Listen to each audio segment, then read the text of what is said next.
Buen día a todos. Hoy vamos a tener la clase de anatomía patológica dentro del módulo de vulva. Que lo va a dar la doctora Romero, que es patóloga acá en el hospital. Sí. Empezar nomás, si querés. Bueno, buen día. Yo voy a presentarles hoy lo que es la anatomía patológica en el cáncer de vulva. Es un tema muy amplio, yo traté de reducirlo, o sea, puntualizando las cosas más importantes, como para que sepan y entiendan, sobre todo cuando les llega un informe de anatomía patológica de una biopsia o una resección de vulva. Entonces, un poco brevemente, porque esto ya lo fueron viendo en otras charlas, sabemos que el cáncer de vulva constituye un bajo porcentaje de las neoplasias malignas ginecológicas, y lo que vemos ahí en ese recuadro es la clasificación de los tumores de vulva de la Organización Mundial de la Salud, en donde vemos diferentes entidades, ya sea de origen epitelicamoso, los adenocarcinomas, de los melanocitos, pueden haber melanomas, tumores anexiales, o sea, es una amplia variedad de tumores que podamos tener en la vulva. En su mayor porcentaje, como ya sabemos, los tumores más frecuentes son los carcinomas escamosos, y algo que es a lo que nos vamos a dedicar en el día de hoy. ¿No pasa? No, nos quedó. Está en la misma slide de generalidades. Sí. Bueno, esto un poco ya lo escucharon y no lo vieron. Como les dije, había diferentes tumores a nivel de la vulva, siendo el más frecuente el carcinoma escamoso.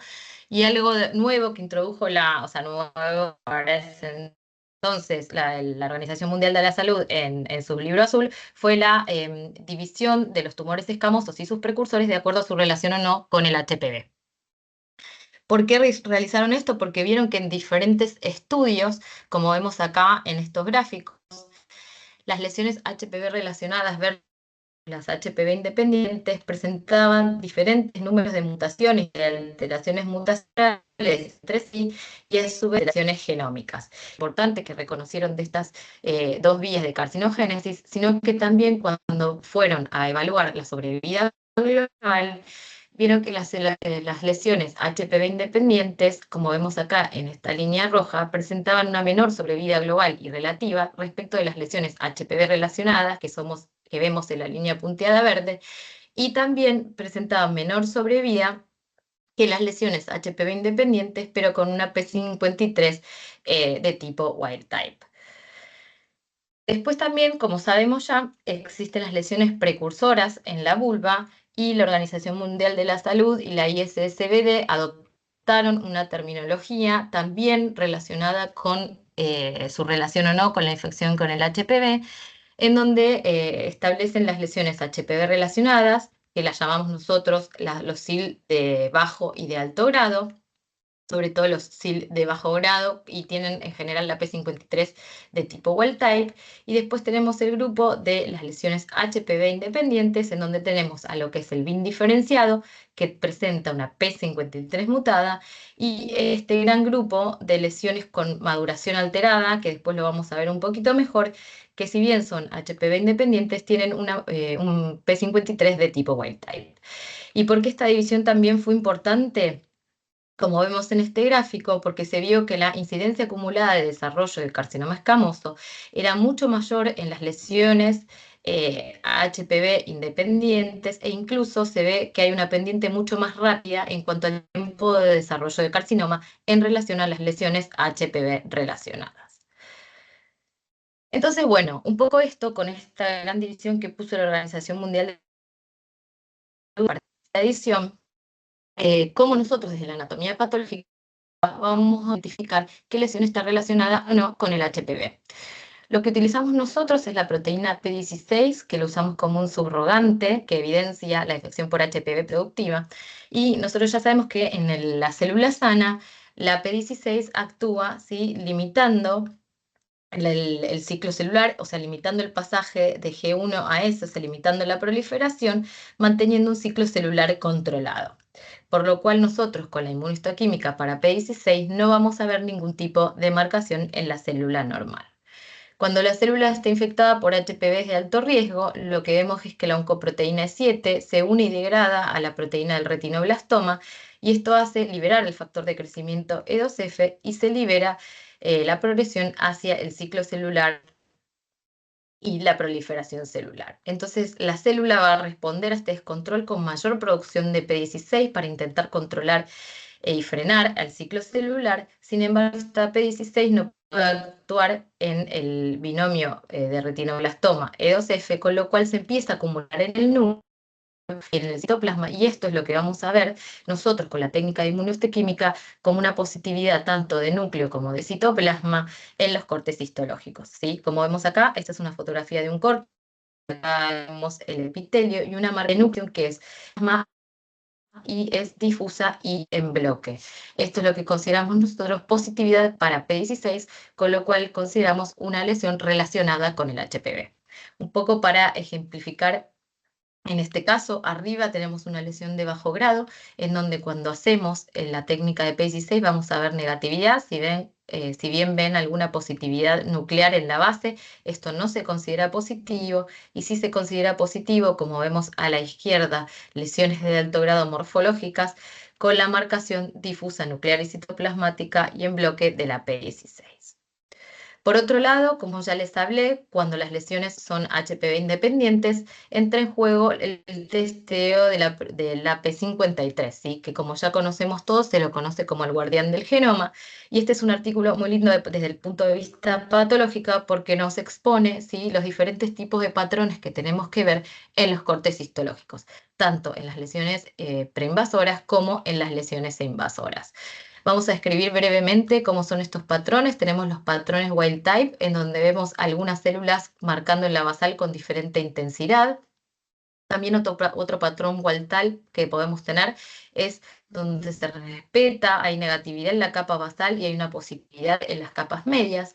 Y los patrones mutantes se reconocen como sobreexpresión basal, donde es difusa a nivel basal y más fuerte. El patrón parabasal y difuso de expresión, o sea, acá se ve basal y parabasal de forma difusa, la ausencia de expresión o expresión null y la expresión citoplasmática de la P53. Esto mismo se replica para las lesiones invasoras, pero acá tenemos que tener en cuenta, y hay que tener mucho cuidado, obviamente, sobre todo en los patólogos, es que este patrón mutante de sobreexpresión basal puede estar hasta en un 25% de los epitelios normales vulvares e incluso hasta en un 80% de los epitelios que tienen líquen escleroso. Entonces, siempre evaluar la inmunomarcación en conjunto con la morfología, ¿sí? Y no valernos solamente de las inmunomarcaciones, como siempre decimos en todos los órganos. Entonces, un poco para empezar a ver las lesiones HPV relacionadas, tenemos al SIL de alto grado ya conocido muy bien por todos, relacionados con virus de HPV de alto riesgo. Tienen un riesgo de progresión, sí, bajo. Generalmente tienen una tasa de recurrencia que puede llegar hasta el 50%, y esto tiene que ver la recurrencia con la presencia de márgenes comprometidos.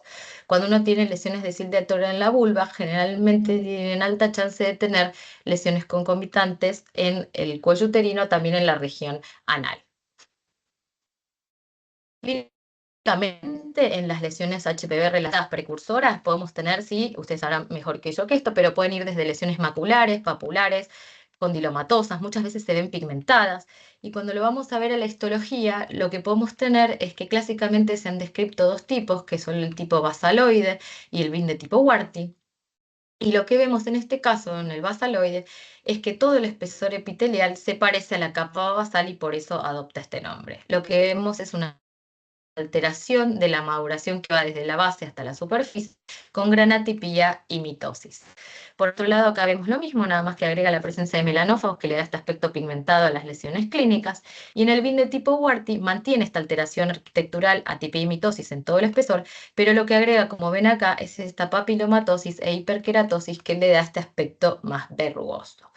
Esto que tiene de implicancia, nada, es una descripción puramente patológica, pero no tiene ningún riesgo diferencial del desarrollo de lesión invasora, ninguno de estos dos tipos. Pasamos a las lesiones HPV independientes con P53 mutado. Tenemos a el BIN diferenciado.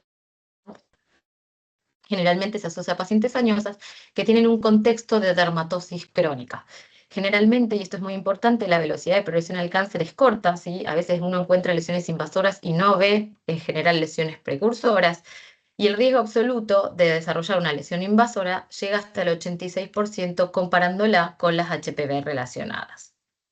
Morfológicamente, podemos tener una vulva con una base de una dermatosis crónica, como puede ser un líquen escleroso, y encontrar áreas que pueden ser más hipocrómicas focales, placas o nódulos, o áreas ulcerativas o erosivas, ¿sí?, que no curan en el tiempo. Como vemos, lo que vemos en esta fotografía de la derecha es el terreno del líquen escleroso, en donde vemos una atrofia de la epidermis, banda hialina subepitelial, e incluso en otros sectores más tempranos del líquen escleroso, lo que podemos ver es un infiltrado inflamatorio en banda, que oscurece la unión dermoepidérmica.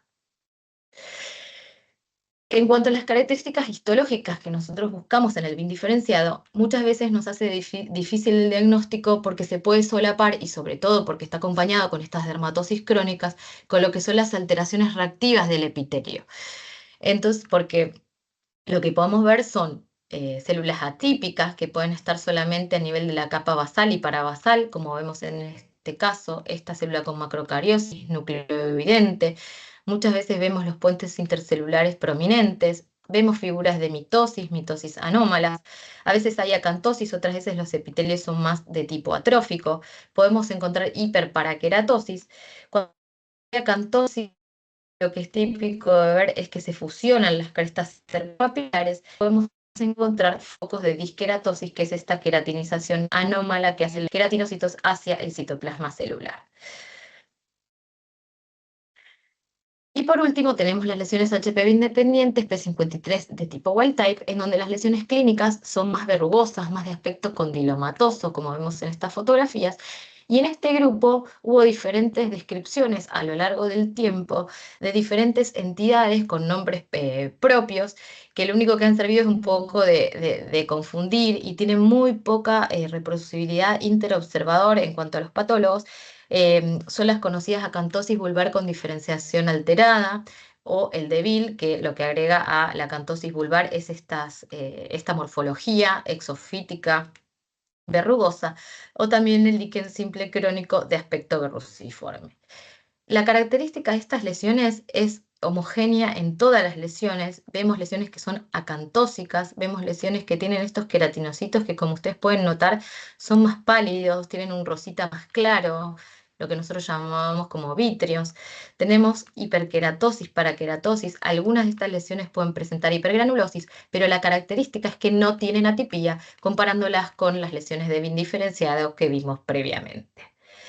Entonces, este grupo de lesiones fue extensamente estudiado por grupos de patólogos, y lo que intentaron hacer es evaluar si estas entidades constituían un espectro, ¿sí?, de lesiones HPV independientes P53 de tipo wild type, y lo que se sugiere en los últimos artículos es que todas estas lesiones sean para hablar de un mismo idioma bajo el término de neoplasia intraepitelial acantósica verruciforme, y la ISBD propuso el término de maduración vulvar alterada. ¿Esto qué quiere decir? Que cuando nosotros vemos histológicamente este tipo de lesiones morfológicas, como mostré en la slide anterior, e incluso si nosotros no tenemos inmunohistoquímica para poder categorizarlas como HPV independientes P53, lo que podemos hacer es hacerles una descripción, ponerlas bajo este término, para que se sepa que todas estas lesiones sí pueden tener un cierto riesgo de progresión a lesiones invasoras. Esto es lo importante, y poder empezar a hablar de una terminología unificada, que el ginecólogo que recibe estos informes pueda entender qué es lo que hay que hacer. Y un poco como estas patologías que yo mostré previamente pueden solaparse con lesiones activas, con un epitelio acantósico por un prurigo crónico, por un líquen simple crónico y lesiones por rascado. Entonces, lo que empezaron a tratar de analizar en estos últimos artículos es evaluar diferentes marcadores que puedan ayudar al diagnóstico de estas entidades, como por ejemplo la citoqueratina 17 y el SOX2, que han demostrado resultados muy prometedores, donde se ve que la mayor cantidad de lesiones, en este caso se testearon los DEVIL, las lesiones con aspecto verrugoso, y vieron que estos dos marcadores estaban incrementados, como vemos, positividad en este epitelio de todo el espesor. Sin embargo, esto es un estudio que sigue en curso, y bueno, esperamos buenos resultados para que nos ayuden estos diagnósticos tan dificultosos. Para terminar la parte de las lesiones precursoras, vemos acá un resumen de los 3 subtipos clínico-patológicos que vimos de lesiones precursoras con sus alteraciones subyacentes, y lo que se pudo ver es que en estas 3 vías se podían ver el desarrollo de diferentes subtipos morfológicos de carcinomas escamosos, ya sea las lesiones HPV relacionadas con los carcinomas escamosos pobremente diferenciados o no queratinizados. Las lesiones HPV independientes con P53 mutados son estos carcinomas escamosos queratinizantes bien diferenciados. Y cuando hablamos de las neoplasias de estas HPV independientes con P53 wild type, en general se asocian al desarrollo de estos carcinomas escamosos con morfología verrugosa que vemos también en la histología. Y un poco para que ustedes vean de forma práctica estos 3 tipos de tumores invasores que tenemos en la anatomía patológica, que si bien son todos carcinomas escamosos y esta clasificación no le va a cambiar el tratamiento, sí le cambia el tema del factor pronóstico. Entonces tenemos primero una mujer de 47 años que tenía antecedentes de SIL de alto grado en el cuello uterino y consulta por una lesión exofítica verrugosa con sectores pigmentados a nivel de la vulva y tenía otros sectores de aspecto más eritematoso. Cuando uno hace la biopsia de esta eritematosa, lo que podíamos ver era un epitelio que muestra una alteración desde la basal hasta la superficie con una tipía que abarca todo el espesor. Y cuando hacemos una biopsia de esta lesión verrugosa, lo que podíamos ver es una lesión que se dispone en nidos y cordones de células que acá, a mayor aumento en la fotografía de abajo, vemos que tienen citoplasmas amplios, poligonales, eosinófilos, con estos núcleos vesiculosos, e incluso pueden verse desde aquí los nucleolos, y focalmente y buscando podíamos encontrar esbozo de esta queratinización, pero muy focal. Cuando hacemos la técnica de P16 vemos que resultó difusamente positiva, como yo les describí, nuclear y citoplasmática y en bloque, y esto se trató de un carcinoma escamoso HPV relacionado con una lesión precursora adyacente de un SIL de alto grado. El próximo caso vemos una mujer de 79 años que tenía una dermatosis crónica en la vulva de larga data, como vemos esta lesión blanquecina de aspecto atrófico, donde se presenta una lesión hiperqueratótica, gruesa y sobrelevada. Adyacente a la misma se presenta un área más eritematosa irregular. Cuando uno biopsia el área blanquecina de aspecto atrófico, lo que veíamos era un cuadro de líquen atrófico, líquen esclerotrófico con aplanamiento de las crestas, esta banda hialina subepitelial y este infiltrado linfocitario que está siendo desplazado por esta banda hialina. En el área eritematosa adyacente a la lesión tumoral veíamos estas alteraciones, esta hiperqueratosis, paraqueratosis. Ya se podía visualizar a esta altura la tipía a nivel basal y parabasal, incluso podían verse algunas mitosis. Y cuando vamos a la lesión tumoral, lo que empezábamos a ver eran estos nidos a nivel del corion, que ya a diferencia del otro caso, lo que podíamos ver era la presencia de estas perlas córneas o queratinización en forma de catáfila de cebolla, lo que habla de un carcinoma escamoso, HPV independiente y P53 mutado, ya que la P16 dio negativa y la P53 con un patrón basal y parabasal difuso. Y finalmente, una paciente de 49 años que presentó con una lesión sobrelevada aspecto polipoide, en donde histológicamente lo que veíamos era una lesión muy acantósica con una papilomatosis hiperqueratosis en superficie. Hacia la profundidad veíamos estas crestas interpapilares que parecía que empujaban el corion. Sin embargo, acá algunas de las crestas interpapilares parecen ser más infiltrativas, rodeadas de un infiltrado inflamatorio denso y reacción desmoplásica del estroma. Adyacente a esta lesión podíamos encontrar una lesión epitelial que presentaba esta acantosis, esto es parte del citoplasma de aspecto vítreo, sin atipía, una P16 que resultó negativa y con una P53 que marcaba la capa basal, pero tenue y alternante, que es una P53 de tipo wild type. Entonces nos encontrábamos con un carcinoma escamoso con morfología verrugosa, HPV independiente con una P53 wild type que adyacente tenía una lesión de alteración de la maduración vulvar o una acantosis vulvar con diferenciación. un resumen que no lo voy a descartar ahora, que está muy lindo descrito en este cuadro de la revista Histopathology, en donde vemos las características clínico-patológicas de los 3 subtipos de carcinomas escamosos, en donde vemos que el más frecuente es el HPV independiente con P53 mutada y que tiene el peor pronóstico de los 3 subtipos. Por eso es un poco importante esto de la subdivisión de acuerdo al estatus de la relación con la infección con el HPV y la mutación o no de la P53.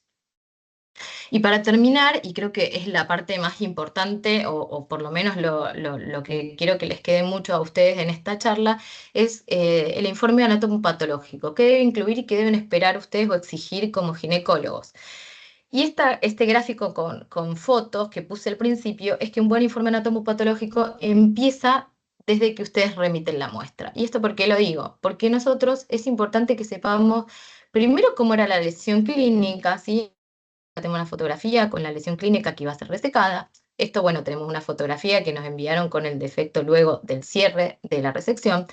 Esta es una fotografía de la resección en fresco y es muy importante esto que les muestro acá, ¿sí? Que sobre un telgopor, así sea el más sucio que tengan, eso no importa, a mano, pero pongan la pieza, la estaqueen, como decimos nosotros, porque esto lo que nos hace, lo que nos hace a nosotros es preservar lo mayor posible, ¿sí? Esta pieza con los márgenes bien visibles, las lesiones bien reconocibles, porque como vemos acá, si uno tira una pieza en una bolsa con formol, pasa esto, ¿sí? La pieza se retrae, ¿sí? Empieza a, como hablando mal y pronto, a achicharrarse, no podemos ver bien la lesión, no se pueden evaluar bien los márgenes y empezamos con las complicaciones, ¿sí? Para poder evaluar distintos parámetros para el informe anatomopatológico. Y un poquito para que ustedes sepan que tenemos que exigir del informe anatomopatológico la evaluación del tamaño del tumor y de la profundidad de invasión, que va a ser pronóstico, factores pronósticos independientes, como vemos acá. En general nosotros tomamos el tamaño macroscópico. En cuanto a la profundidad de invasión, históricamente se tomaba desde la papila dérmica adyacente hasta la profundidad máxima del tumor. Actualmente, sí, para FIGO y la JCC proponen tomar la medida desde la cresta interpapilar adyacente hasta la profundidad del tumor. ¿Sí? Acá lo vemos en una fotografía real de un corte histológico y en este caso lo que yo les quiero mostrar es que la importancia, ¿sí? De la pieza bien remitida es para obtener estos cortes en donde nosotros veamos bien el epitelio y podamos medir bien las profundidades de invasión. Por otro lado, también poner el tema si es multifocal y unifocal.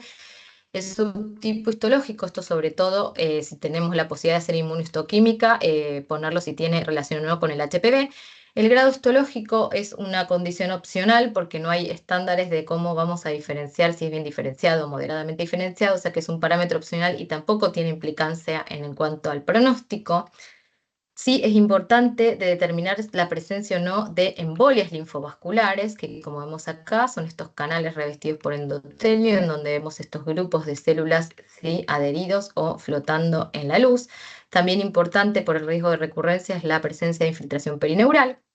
La importancia de los márgenes de resección, en donde sí tenemos que hablar de márgenes libres, pero también hablar de la distancia al margen más cercano, no solo de las lesiones invasoras, sino también si hay lesiones precursoras, también reportarlo en el informe, porque muchas veces, sobre todo en los diferenciados, el riesgo de recurrencia está dado por la presencia de lesiones precursoras en los márgenes.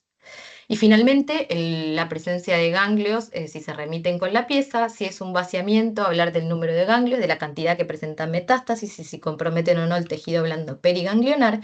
Y si tenemos ganglios centinelas, se recomienda el protocolo de ultrastaging, que va a aumentar la detección de metástasis de un 8,6 a un 41,7%.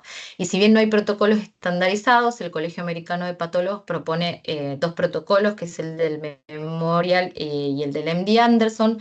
Son protocolos que para Argentina son bastante caros de hacer. Nosotros lo que hacemos es homologamos un poco con la mama, hacemos 3 niveles y el último nivel lo hacemos con citoqueratina.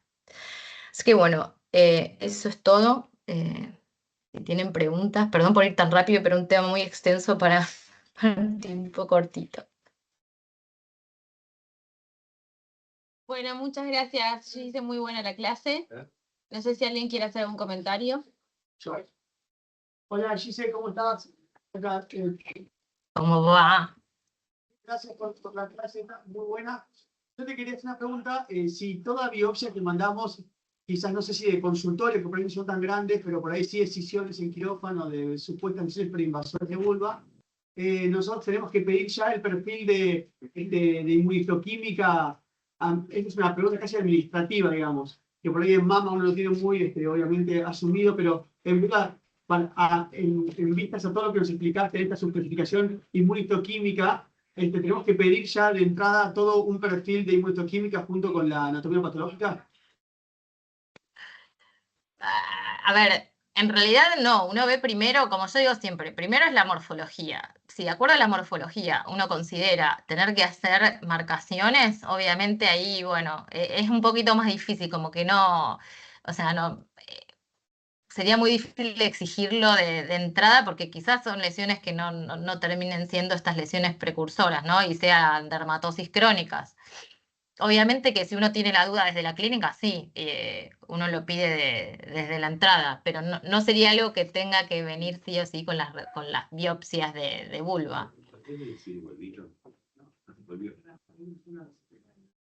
Gracias, Giselle. Justo bien se me interrumpió. Perdón. Hola, Hola. Así es. buen día. No, muy buena la presentación, Gisela. Un poco adherir a lo que vos decías, describirle, el ginecólogo debe describirle al patólogo el entorno de lo que le está mandando. Hoy con la practicidad del celular, de sacar una foto, de hacerle un mapa vulvar, de decirle esto lo saqué de acá, esto lo saqué de acá, lo veo como tal cosa, es muy importante para el patólogo porque, como bien lo marcaste, aún a veces con inmunistoquímica es difícil hacer los diagnósticos diferenciales hasta con el epitelio normal. Entonces creo que sobre todo en vulva se necesita tener una descripción exacta del entorno de esa lesión. Y por otro lado, esto ya es más un ruego que no tiene que ver con los patólogos, sino tiene que ver con la OMS y la ISSBD. Hace muchos años que hago vulva y la verdad que cada 2 años me corren el arco y siempre aparece una nomenclatura nueva. Cuando me aprendí la anterior ya viene la nueva y uno siempre piensa, es que necesitan esto para sobrevivir como sociedad o realmente es que van apareciendo cosas nuevas ahora como los BAM, los de Bill de Bat. Digo, es una reflexión nada más, no es una queja, pero espero que ya se estabilicen todas estas puestas al día de las clasificaciones porque termina siendo hartante, solamente eso. Sí, bueno, es que terminan, como vieron ustedes, primero se escribieron un montón de entidades que después terminan confluyendo en un solo término, porque finalmente hacen que entre los patólogos haya mucha diferencia de los diagnósticos y en sí tienen, como ustedes vieron, una característica que si bien uno puede tener más verrugosidad en la superficie, son bastante similares y pueden ser como puestas todas dentro de la misma bolsa. Así que sí, imagínense para nosotros, ¿no? Diferenciar entre todas Sí, esas entidades es bastante dificultoso. sí.